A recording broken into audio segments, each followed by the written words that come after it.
é importante que a gente divulgue a palavra de Deus, independentemente se nós somos bons ou não, né? Eu não sou uma pessoa boa, eu tenho plena consciência disso, dos meus erros, das minhas falhas de caráter, mas esse vídeo não é para falar sobre mim, né? Eu só não quero parecer de forma alguma moralista ao expor, né, o que eu sei sobre a palavra de Deus, né? Eu tenho exemplos muito bons dentro da minha casa de pessoas que realmente vivem aquilo que é do agrado de Deus, né? Os meus pais, eu tenho tios, eu tenho amigas, né, que dão um exemplo muito melhor, né, do que é você seguir a Deus, né?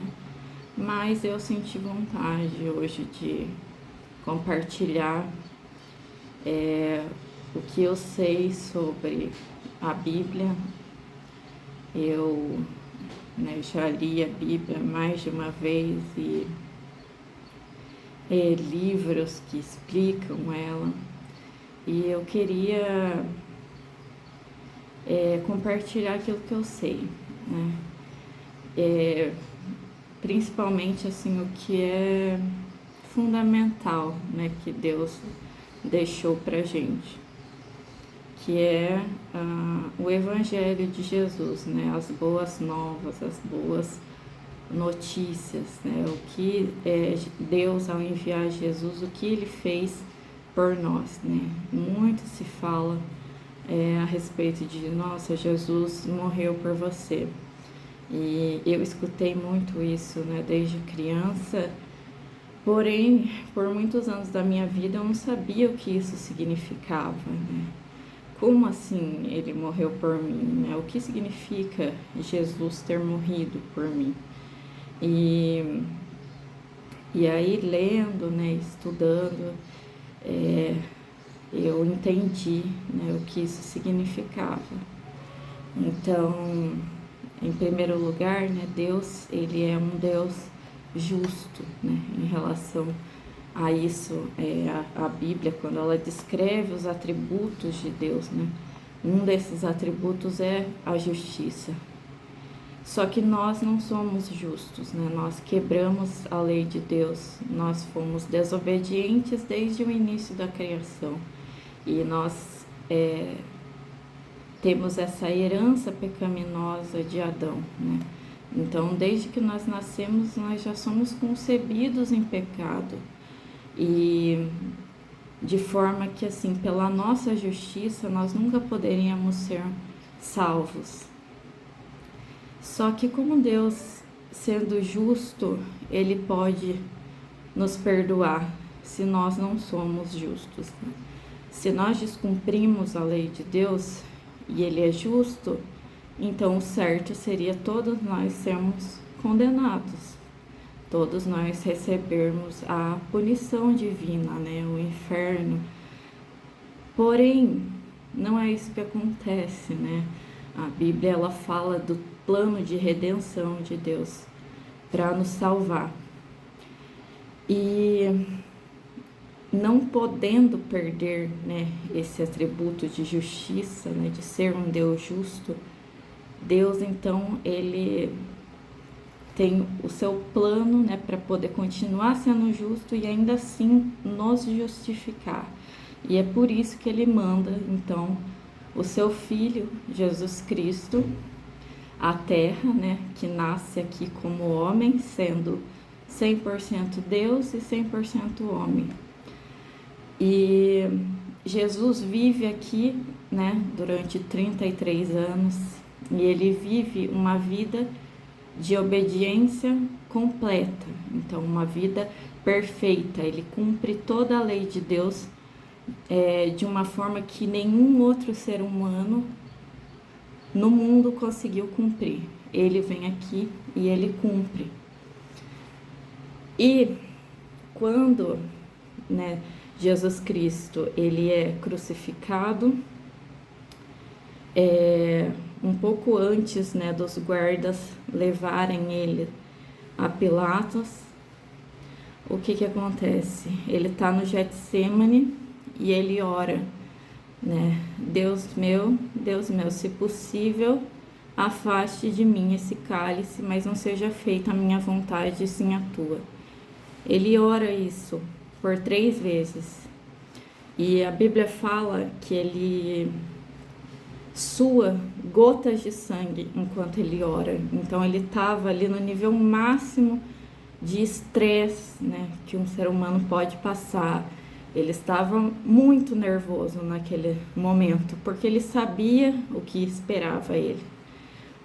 E quando ele fala isso, a que cálice ele se refere, né? Ele se refere ao cálice da ira de Deus. Então ele sabia que, como ele viveu uma vida perfeita, ele sofreria toda a ira de Deus que deveria recair sobre nós, né, para que nós sejamos perdoados, né? Toda a ira de Deus recaiu sobre o Senhor Jesus Cristo. Para que isso aconteceu na cruz, né? E é importante entender que essa ira de Deus manifestada ali na cruz não foram os pregos, né, nas mãos do Senhor Jesus Cristo, não foram os açoites, né, dos romanos. Não era disso que Jesus temia, né? Que o fez suar gotas de sangue. Não era isso.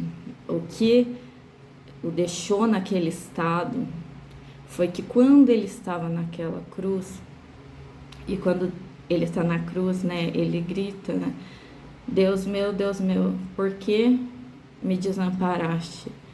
É porque naquele momento ali houve uma separação, né, entre Deus e Jesus Cristo. E toda a ira de Deus, a ira correspondente à nossa eternidade no inferno, toda essa ira recaiu sobre Jesus naquele momento. E então, né, o Senhor morreu e ele pagou todo o preço pelos nossos pecados. E ao 3º dia, né, ele ressuscitou, e a justiça dele, por ele ter obedecido toda a lei de Deus e sido punido no nosso lugar, a justiça dele nos foi imputada. Então a obediência dele, a justiça dele, a perfeição do Senhor nos foi imputada como justiça, se nós cremos nisso, né? Então, quando nós cremos no Senhor Jesus Cristo, em tudo isso que ele fez por nós, então a justiça dele é imputada a nós. É como então se nós estivéssemos diante de Deus, vestidos com a justiça de Jesus Cristo. E é por isso que nós podemos ser salvos. E é por isso que nós somos perdoados. Então, isso não deixa espaço nenhum para orgulho próprio, para moralismos e preconceitos ou acepção de pessoas, porque todos nós estávamos encerrados debaixo da ira de Deus, porque todos nós pecamos e todos nós somos igualmente miseráveis, porque nenhum de nós foi capaz de obedecer à lei de Deus. E nós fomos os culpados pelo Senhor Jesus Cristo ter que vir aqui e sofrer a punição que nós merecíamos. Então, ele recebe a nossa punição para que nós recebamos a justiça dele e possamos ser salvos. Então, diante disso, né, não cabe espaço para a gente julgar ninguém. E nem se achar superior a ninguém, porque esse evangelho, ele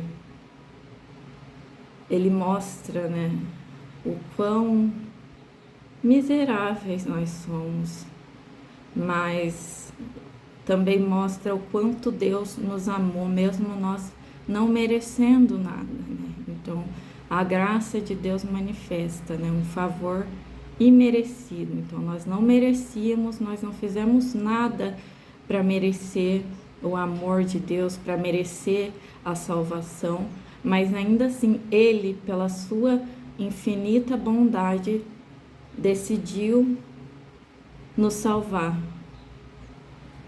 por meio do seu plano perfeito de redenção.